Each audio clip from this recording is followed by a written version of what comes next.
sharing the African experience.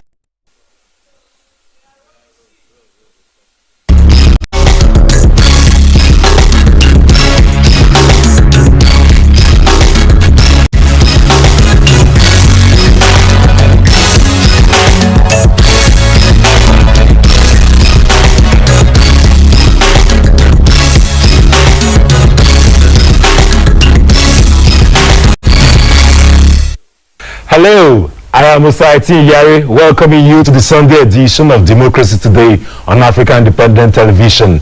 Glad you could join us tonight. As usual, let's open with trending stories we have been tracking for you over the last 24 hours. Cross River State Governor Professor Ben Ayade has told leaders of the All Progressives Congress and stakeholders in the state with ambitions to succeed him to bury those for now, as the appropriate time to determine his successor will come. Ayade, who was speaking during a meeting of the ruling All Progressives Congress at the Governor's Lodge in Calabar, told the party faithful to go unite the members at the ward and local governments, assuring that when it's time for politicking, it will be a collective decision. Power comes by relationship. Power only goes to those who are unwilling to get the power. Power doesn't go to those who are so prepared. Experience will have taught you that lesson. Sincerely, some of you are so intelligent and so smart, but it starts with humility. It starts with manufactured foolishness. It starts with blindness. It starts with seeing and pretending you're not seeing. The greatest strength a man has is the ability to manufacture foolishness. The real power that you can enjoy is the power that God throws onto your laps. And you don't prepare for it. You just sit there and it comes. That to me is the genuine power. And that is how I became governor. And that's why I have the peace I have today.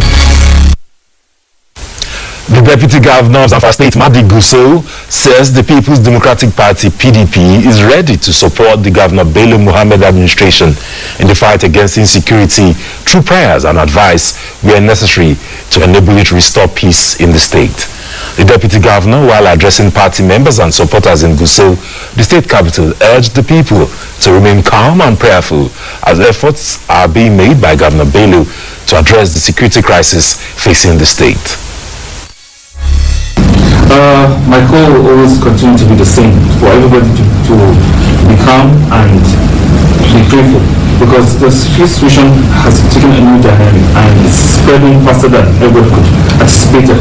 And as a deputy governor, it's not my duty to say all the strategies for the security. It's left for the commander-in-chief of our state, His Excellency, and he is there to address the state and the nation on what he thinks what is going to be the next plan of action. I think one of his statements, the reason why he joined APC, is because of insecurity. And I think now that he's on a new platform, a new political platform, rather, we're giving a new roadmap on how to curtail the security situation in the state. I'm now in a position, and His Excellency is in APC, and I'll continue to support him any way he seems he deems fit for support. Anything asking to do all this, and Deputy Governor, as a deputy to his administration, and I'm always there. The PDP is always there to support. Just because we're in opposition parties right now, that does not mean we want anything for the state. It's just a matter of how we want them addressed. So now that it's the APC, and we've been given a new of how to handle the security issues in the state, and whatever he brings me on, inshallah, I would like to assist my governor and still the executive governor of the state, while I'm the deputy governor and here to support whatever he thinks as a plan. Bandits have kidnapped the Emir of Kajuru, Adamu Kajuru, and 13 members of his family. They were kidnapped in the early hours of Sunday. The 85-year-old Emir was kidnapped alongside 3 women, 2 grandchildren, 3 aides, and 5 others. It was reported that just a day before the incident, the Emir summoned a security meeting about a plot to kidnap him. But unfortunately, it seems the security agencies didn't act on it. This sad incident comes shortly after the release of 2 abducted nurses of Idan General Hospital who had spent 80 days in captivity. Suspected bandits have abducted the provost of the College of Animal Science in Bakura and 1 other person in Bakura local government area of Zamfara State. Speaking with AIT, the younger brother of the provost, NASS Nasiru, said gunmen invaded his elder brother's residence at about 2 a.m. on Sunday, where they took him and one other person away to an undisclosed location. Nasiru appealed to government and the security agencies to do everything possible to ensure the safe rescue of his elder brother and other abductees, as well as stem the menace of kidnapping. President Muhammad Buhari has condemned the repeated bandit attacks in Zamfara and Kaduna states, urging the nation's military to respond to the worrying situation in a language the bandits understand. The president said that the military and other security agencies are now working on new methods and policies that are yielding good results in many of the troubled parts of the country, and called for a crushing response to the killing of innocent citizens in the rural communities. The president, in a statement issued by his senior special assistant on media and publicity, Garba Shehu, condemned some politicians making utterances on security, describing their actions as merely seeking applause, and advised them to join the ongoing genuine efforts aimed at finding lasting solutions to the challenges confronting the nation. Buhari expressed the nation's sorrow over the loss of lives, urging security agencies to do everything possible to prevent the recurrence of attacks with impunity. And finally, the immediate past deputy governor of Katsina State, Bala Bantex, is dead.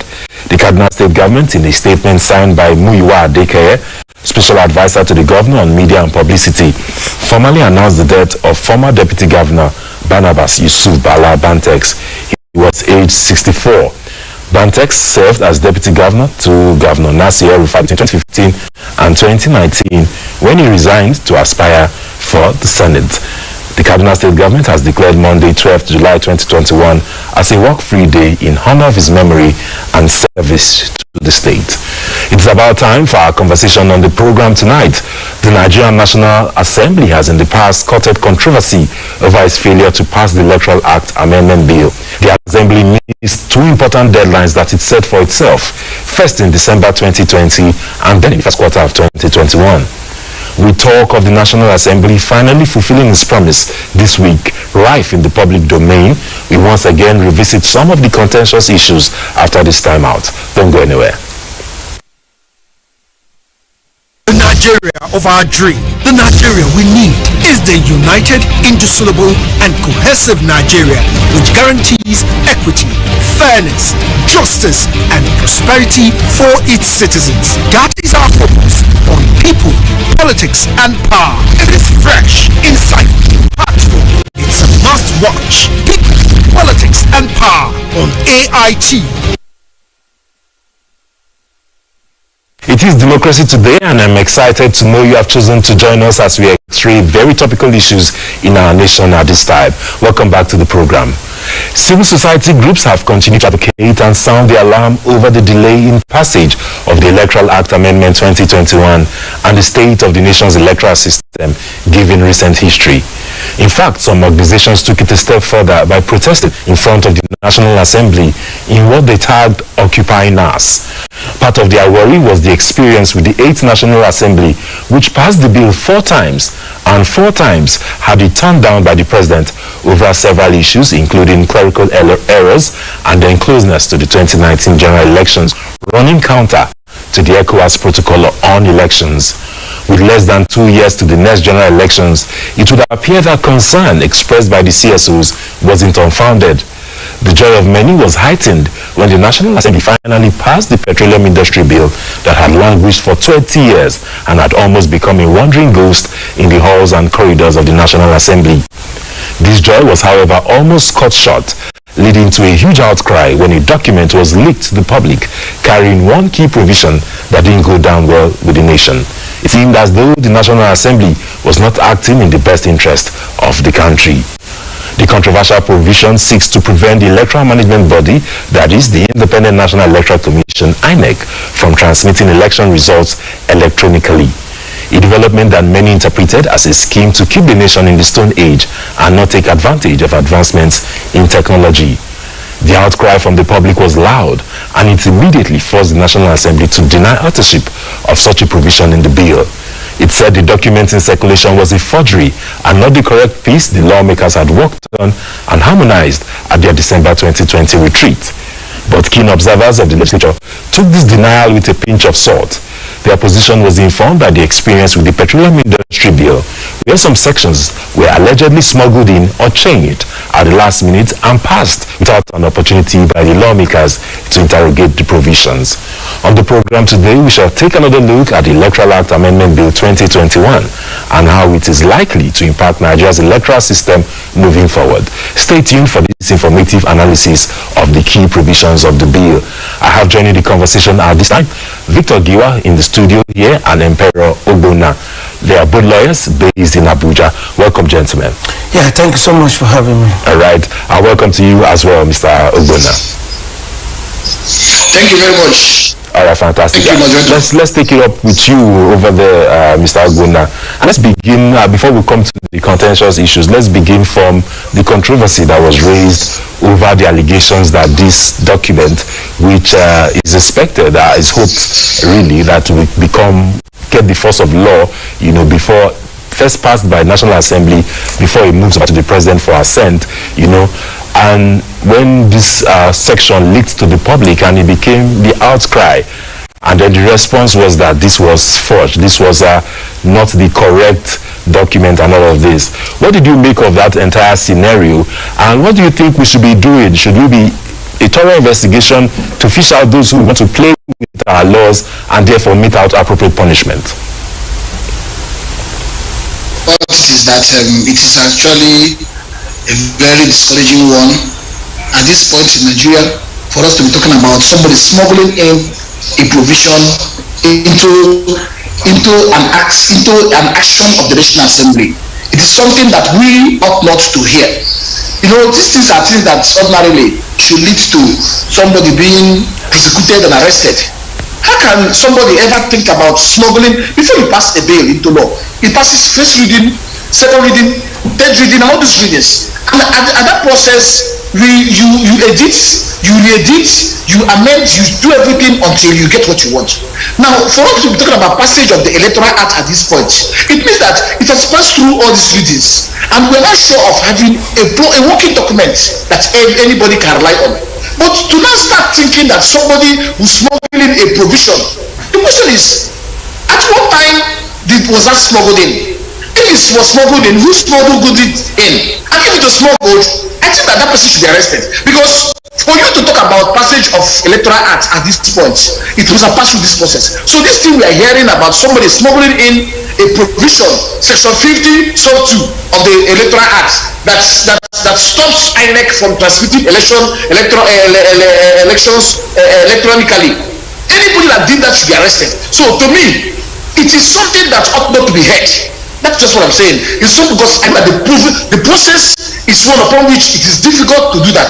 So the National Assembly and its leadership should find out whether actually this thing was smuggled in, and if it's smuggled in, who did it? So right now, the truth about it is that the whole world is talking about electronic voting. I was in the US, I was in America, and I saw how they did their vote. In fact, I was even there when they were doing the last election. I saw how they were voting. Everything was done electronically. As they're voting, go to some centers, you will see the results being displayed. The result keep changing every second. It keeps changing. Everybody knows who is winning. That is, it's almost impossible to rig election in America because these things are done electronically. The voting are done electronically, and the transmissions are done electronically. So rigging election is almost impossible. But what are we having in Nigeria today? So whenever somebody does election in the local government, somebody is winning. By the time it go to the state, another person is winning. By the time it go to federal, the result has changed, and they want this to continue. So anybody who is thinking about doing election in Nigeria without using electronic voting does not like the country. The person wants the status quo to be maintained. He wants us to continue in mediocrity. He wants the unpopular person to continue being the president or the governor. And what does it mean? It means thwarting the will of the people. So right now, we shouldn't be talking about such things because such things should not even be heard. That somebody goes and doctors electoral a bill in the National Assembly. Such things ought not to be heard at all. All right, Mr. Ogbonna, thank you very much. Let's bring the conversation now to Barrister Giwa, who joins me here in the studio. Barrister, so Before we even delve into the provisions of this bill, he has already touched on it when he talked about the controversial Section 50 sub 2, right? So let's go back to a time when the Uwais report and many Nigerians began to call for this Uwais report to even form the basis of whatever amendments or reforms that are taking place now. And what did it mean to you that some of us did not come into effect or were not considered? And for also many CSOs who say, look, some of the provisions we went to bring on board, some of the contributions we brought were not captured by this process. And take one of those is the unbundling of INEC, NJC becoming the ones that appoint the INEC board and all these issues. Go ahead. Yeah, thank you very much. The Uwais report actually came after the election that brought in Yar'Adua, and Yar'Adua, the then president, saw that there was a need, that the process that took him out was flawed. And of course, as a very democratical and oriented president, he felt that there's a need to set up a panel, which of course he appointed Uwais, and Uwais, did a lot of consultation and came up with some very, very worthy, provisions. And one of which, like you mentioned, was the fact that it was on the point of the appointment of the chairman of the electoral body, which he feels that should be dedicated not, to agencies like the NGC, because they are not politicians. They were not interested in whether is the naturally, they shouldn't be interested in who comes out, who wins any election, because being a member of the NGC is not a political party. They try to say as much as possible so that it is not the politicians that appoint the chairman to avoid issue of influence, conflict of interest, manipulation, all of that. So they should talk about the funding, of course. It is in the funding. They talk about the unbundling of INEC. INEC has so many areas, the areas where you print the body that should give out contract, the body that should look at the staffing, training of the staff, the body that should look at the collation of results and all of that. They also make INEC, we're looking at the area where INEC should also have the capacity, the power to disqualify a candidate based on his requirement. They also talked about the issue of electronic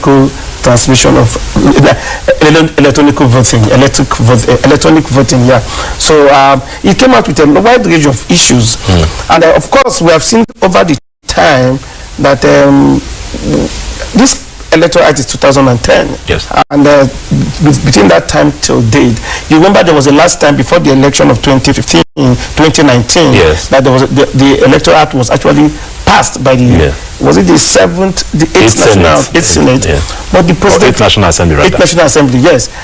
But the president refused to assent to that bill, and one of the reasons he said was because of the drafting errors, clerical issues. The other thing he said was the issue of transmission of result electronically, which he felt which his political party felt would be against him, to be like changing the rule of the game when it was close to an election. Yeah, but those are really principal issues that could have been able to ensure that Nigerians have a very people-oriented electoral act that can lead to a real democratically elected president.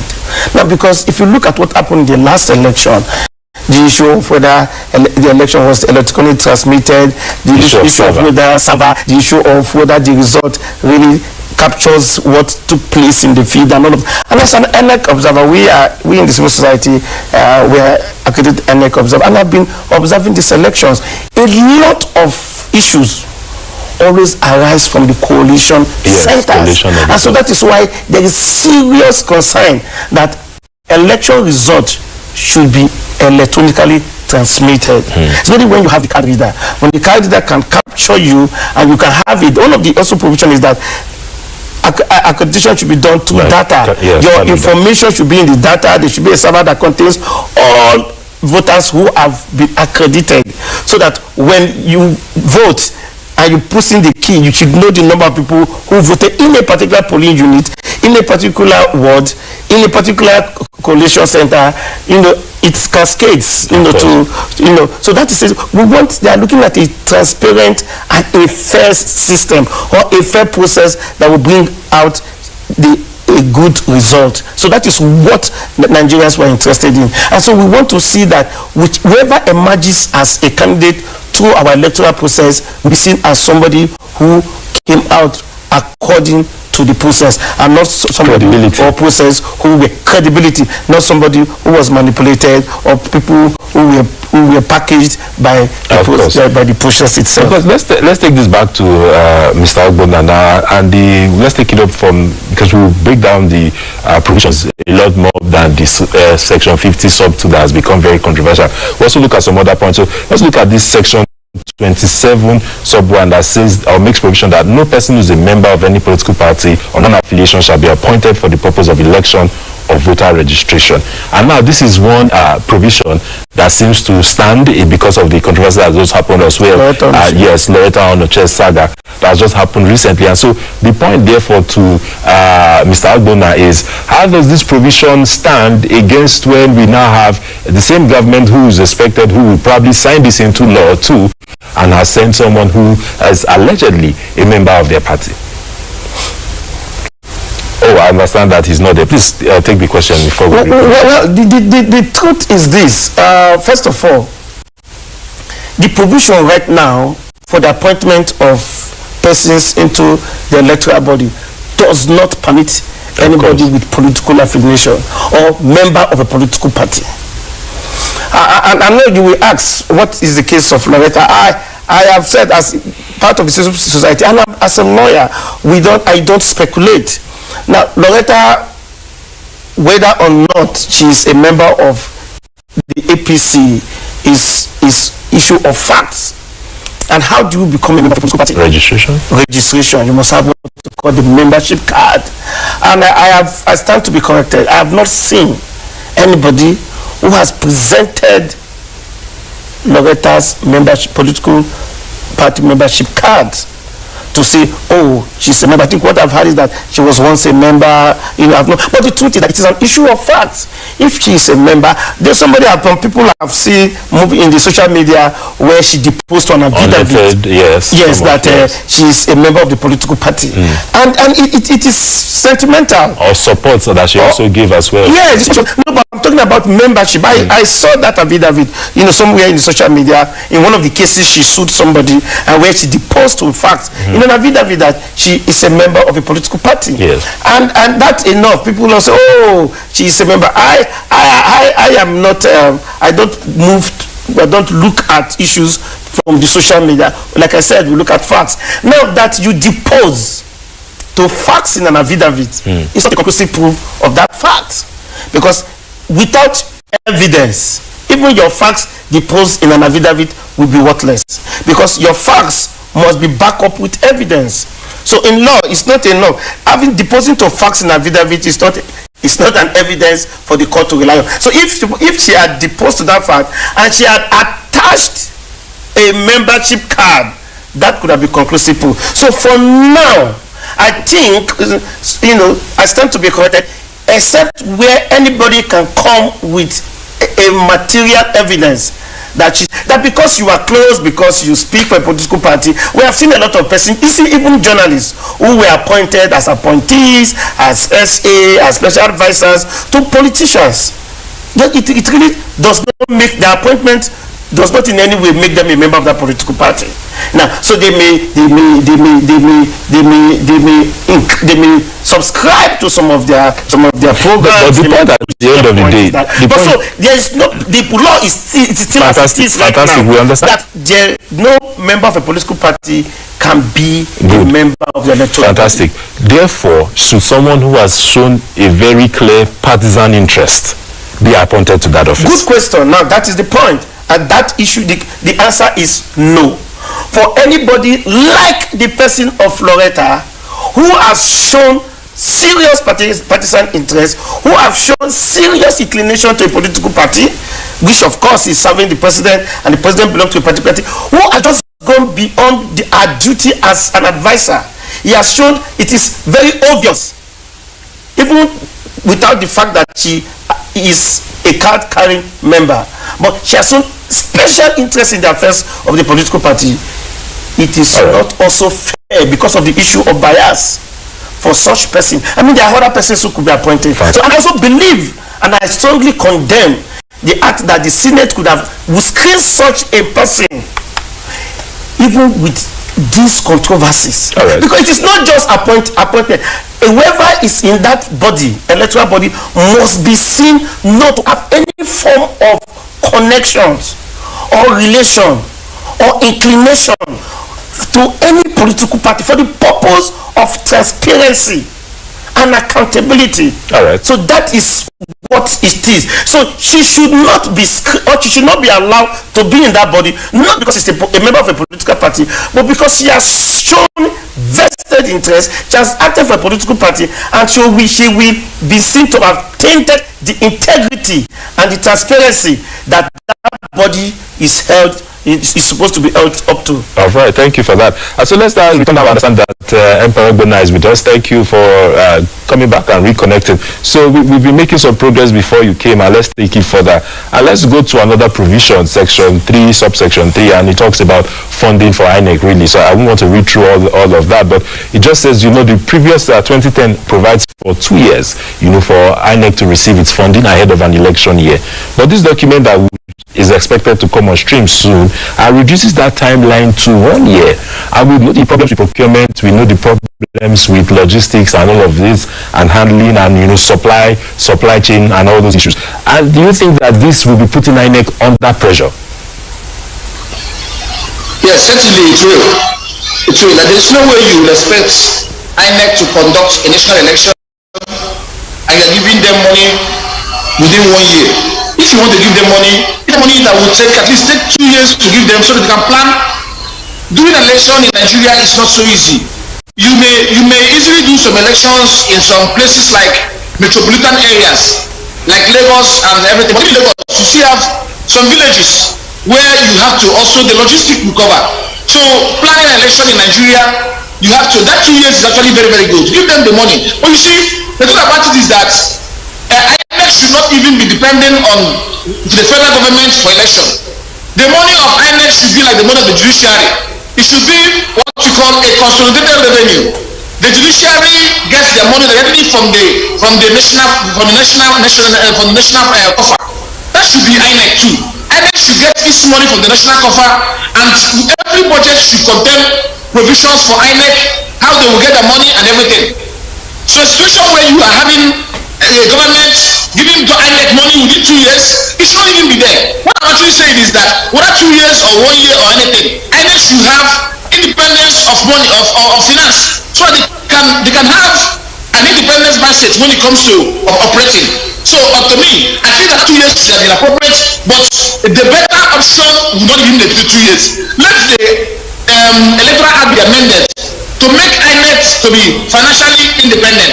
That is the best way to solve this problem. Then I also want to mention another place. I don't know why you're talking about it, the issue of section 88, which talks about financing of the political parties. You see, that section makes it very difficult for those who are to enter into politics or to contest any election. And you see that the property finances should be one upon which it will be very easy for you to run an election, and it will not be a money back issue. Otherwise, money backs would hijack the election.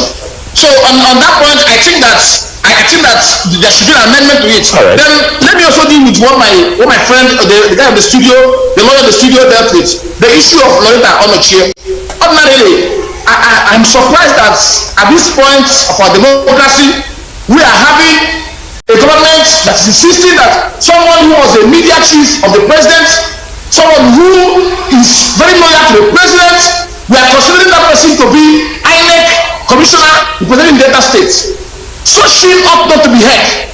Then I'm trying to understand why the president is insisting that Loretta Onochie, who everybody knows is an APC sympathizer.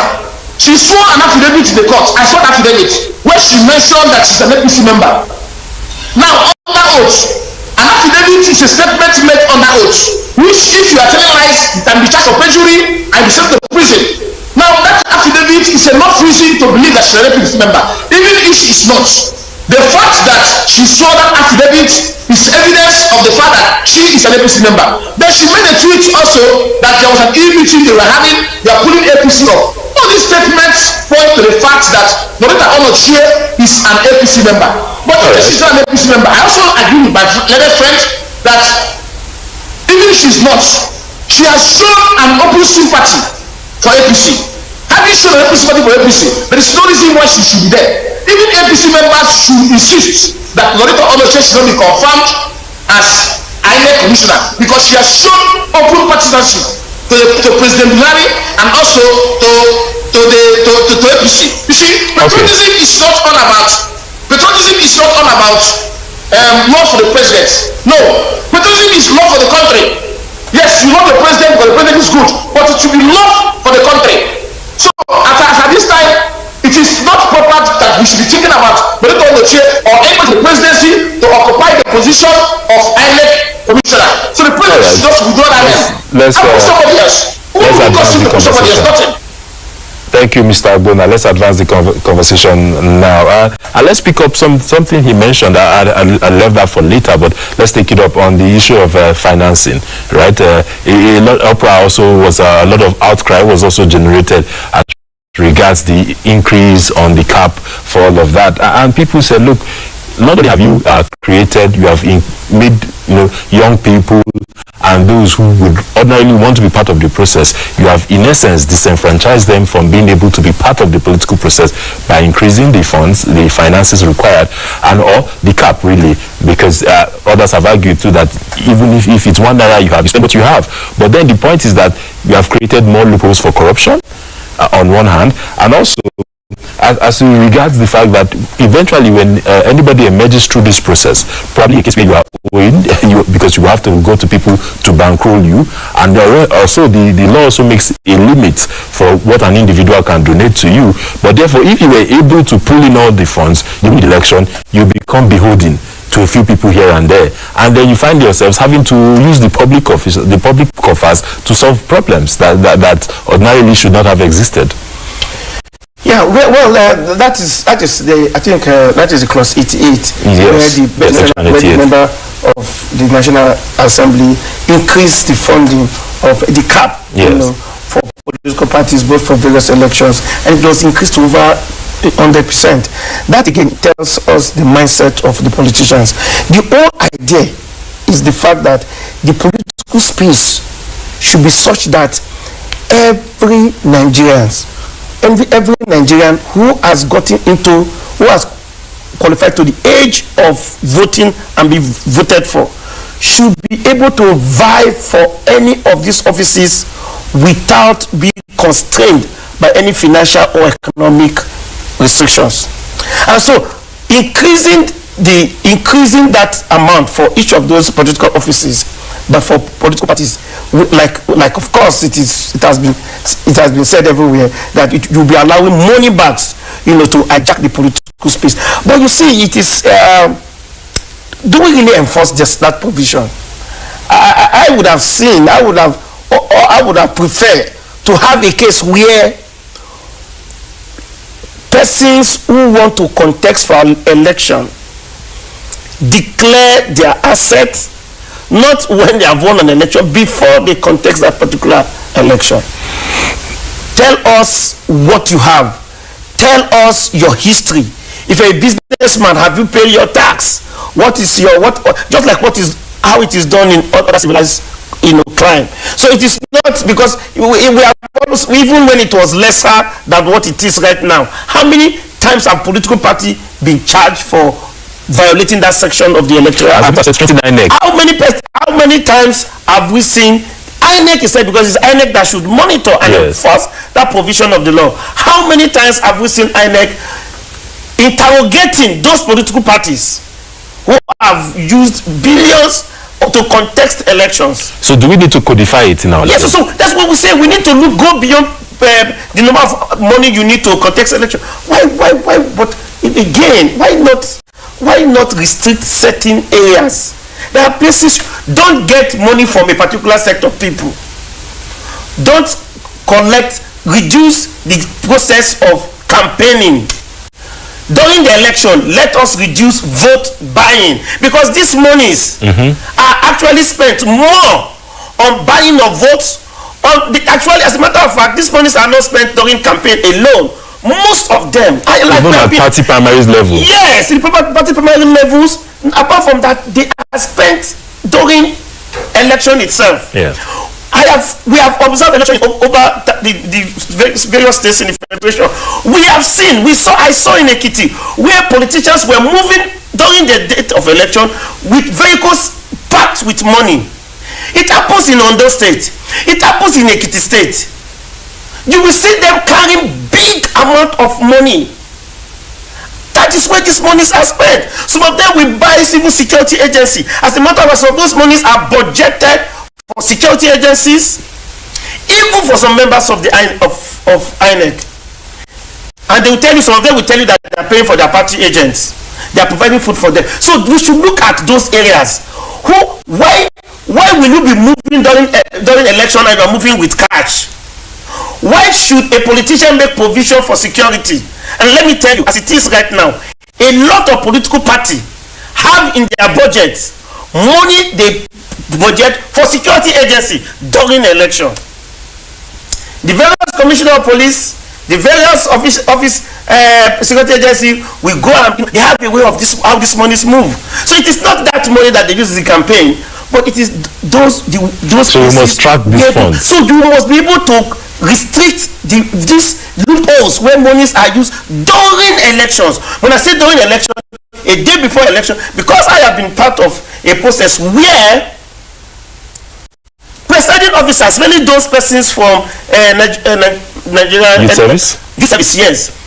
Politicians will go to their what do you call where they stay? The lodge? Their lodge.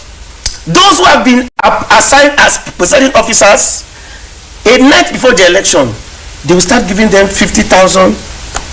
PDP, let me not start mentioning party. Party A we send, party B we send, party C we send, depends on the party with the bigger box. And the presiding officers then, those guys compromise them. We compromise and we now work according to the amount of money you give to them. So we should look at how this money go to the street during the election. To me, that is the principal part. We have not looked at it. INEC have not looked at it. If until INEC look at those processes, which they know, those processes, this issue of putting a cap on it will just be purpose of the paper. All right. So there's still a lot more reforms we need to do, but let's make progress now with some of the time. There's also the issue, and let's take this now back to Mr. Ogbonna. There's also the issue where, when elections are being contested, if you have a problem with an election that has probably been won, if you say one party has won or this other person has lost, and the contention over should it be courts that decide who emerges as so and so, like in the case of Imo, or should the court say INEC should determine that, or should the court instruct INEC to go back and conduct a fresh election? And so a lot of people disagreed with this position as it is contained currently in section 135 of the provision. So I'd just like to hear your own thoughts as well, Mr. Ogbonna. Yes, what happened in Imo State was one upon which nobody in the country was actually happy about it. Now, there was an election and INEC alleged that they declared the results, that declared Russia the winner of the election, that they declared the results were declared by duress. And we as lawyers, we are bringing in the principle of law of contract that makes duress to nullify any contract. We also brought in criminal law that makes duress to nullify any confessional statement. But we were surprised that Rogers went to court, and the court ruled that INEC had no power to cancel an election that was declared by duress. To me, it makes a rubbish of the whole thing. Why would you bring in INEC to conduct an election?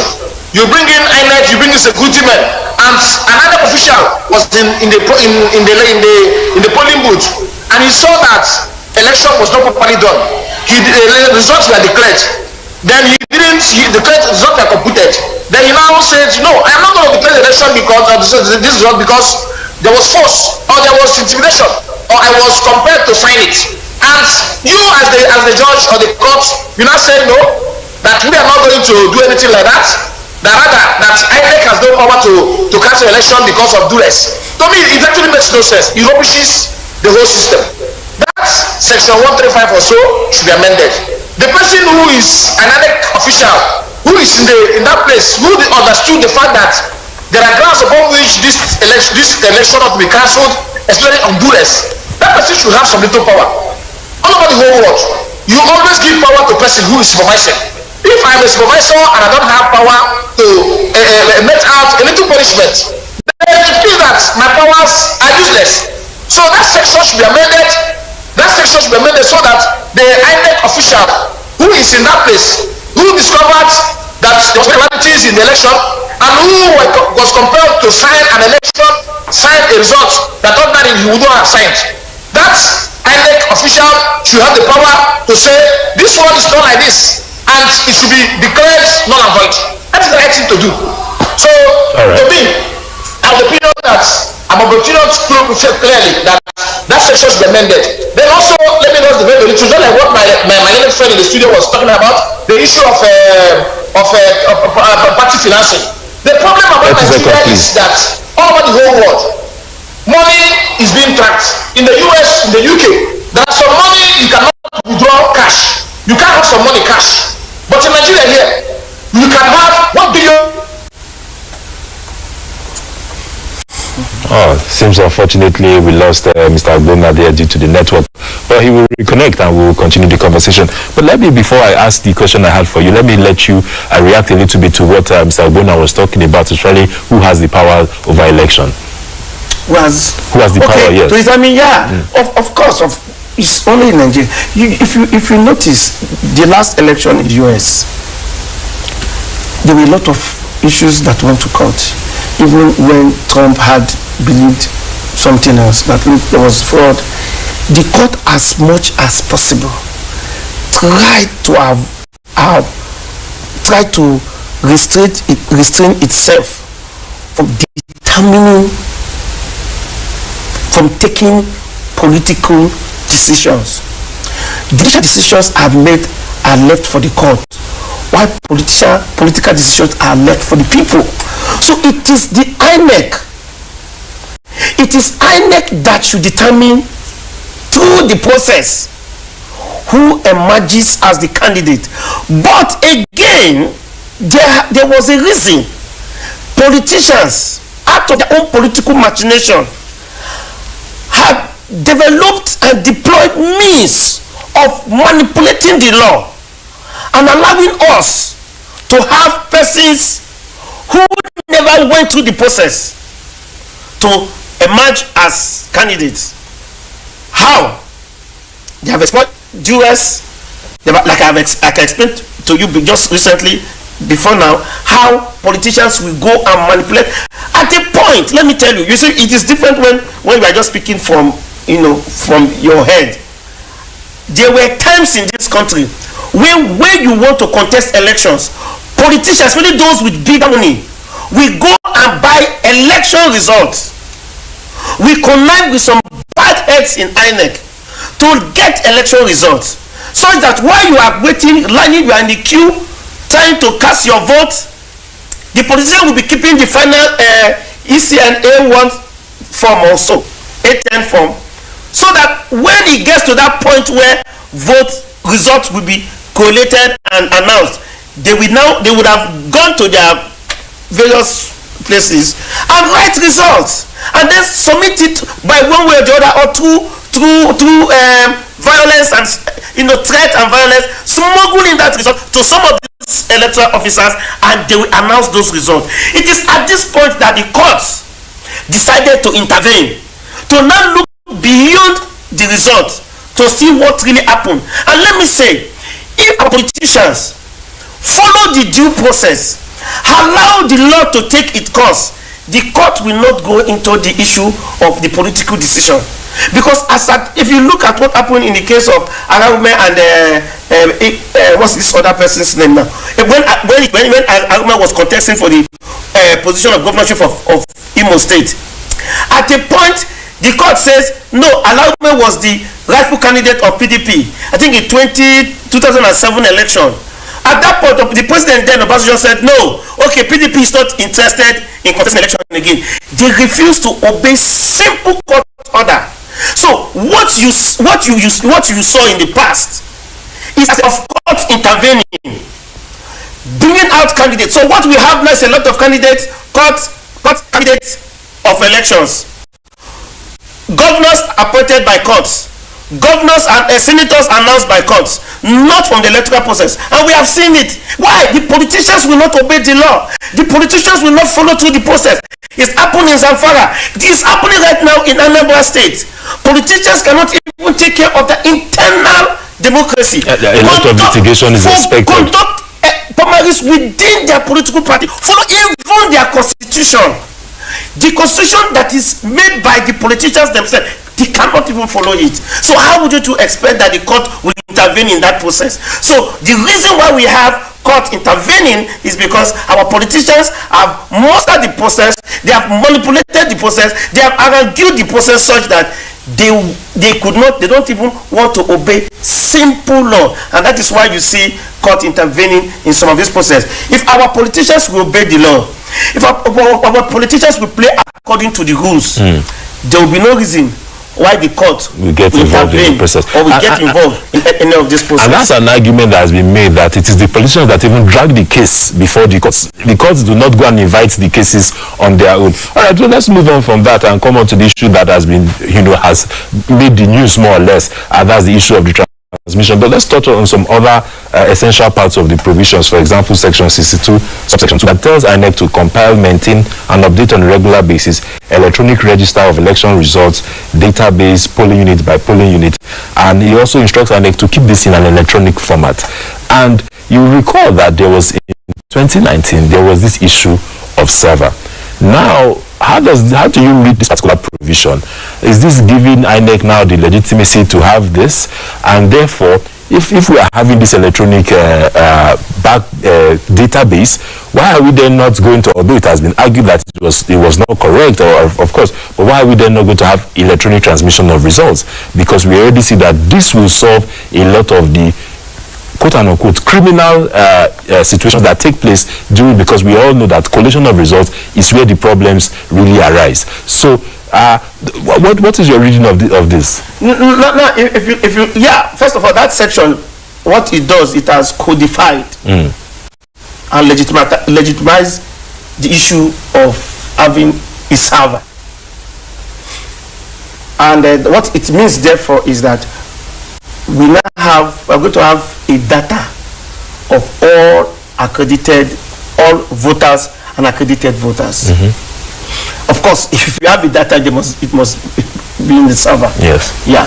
And of course, if you don't have that, what section 50, which they try to manipulate, so clause 52, is the fact that if you have the data of people who are accredited in a particular polling unit, then if they have voted, you will, because in collation of results, you have to collate the number of persons who have voted vis-a-vis the ballot that are cast. Yeah. So if you say, oh, party A has 50, there are 500 votes in polling A, in polling booth A, 500 accredited voters, and party B wins with 300. You need to look at the data of the accredited voters to see if put together they will come to that particular number.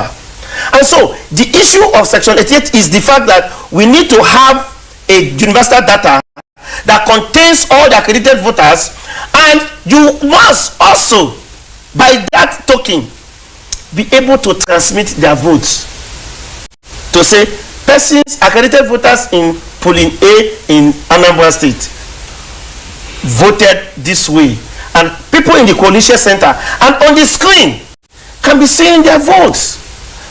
So these things are, so what it does right now is to first of all set the pace for the transmission of record, of transmission of results. So if you can have that database, you must have a transmission of record, because I mean there's no point having a data of accredited voters and you're not having a data of the results. So I should be able to see at any point, if when I'm in coalition center, the number of persons who have voted by looking at the screen.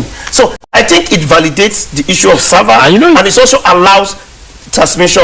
I know it's interesting that INEC has begun this process on its own, and of course the law gives INEC the power to actually decide what they want to do. Yes. You know, so they have begun to introduce one of the technology they called Z-pad or something like that at that point, and so would it not be counterintuitive to try and truncate that process?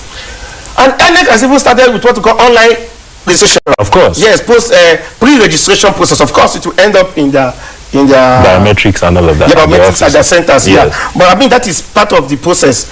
Now, the fact is that the law allows INEC to use all other. There's a provision that actually made that that permission that INEC can devise any means it deems fit for the conduct of election, and that means maybe of course, like we saw, the use of card reader. Now, but what INEC wants is that there are processes that can say you can devise a particular means, but it will not go into the output. For example, while we are talking about the use of card reader, you can see that in a lot of cases, even in the Wike case, the Supreme Court have said that you cannot say that it's only those persons who the card reader have said voted that will be seen as people who voted, because under the Electoral Act you must look at the voters register. The manual register. And this time we have now codified it into the law to say that everybody who be accredited and who must vote must pass to use the card reader. Yes. So, and that is what we expect, and that is what we are looking at, so that everybody, INEC will be specific that all the process of election will be through electronic means. So whatever will be the electronic, whether you are using card reader, whether you are using Z-pad, whether you are using iPad, or whatever pad you are using, the fact is that it will be an electronically recognized means. So I think that provision is good for INEC, and of course the chairman of INEC, I must say, has been doing INEC has been doing a very good job in terms of developing new technology, bringing in technological reform into the electoral process. We saw that in the Edo State election. I was in the Edo State election. I was at the coalition center, and it was because of the device that was employed.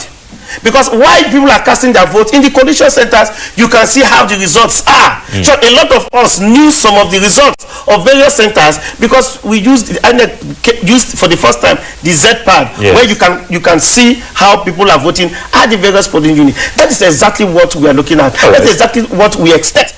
That bring our elections up to standard. Yes, that make our election less cumbersome, less expensive, and transparent and accountable, and the process will be good for everybody to see. All right, out of time. There's still a lot to talk about this bill, but let's give Mr. Ogbonna, who has suffered quite a lot at the hands of technology, to just give us a 30 seconds final word before we exit the studio.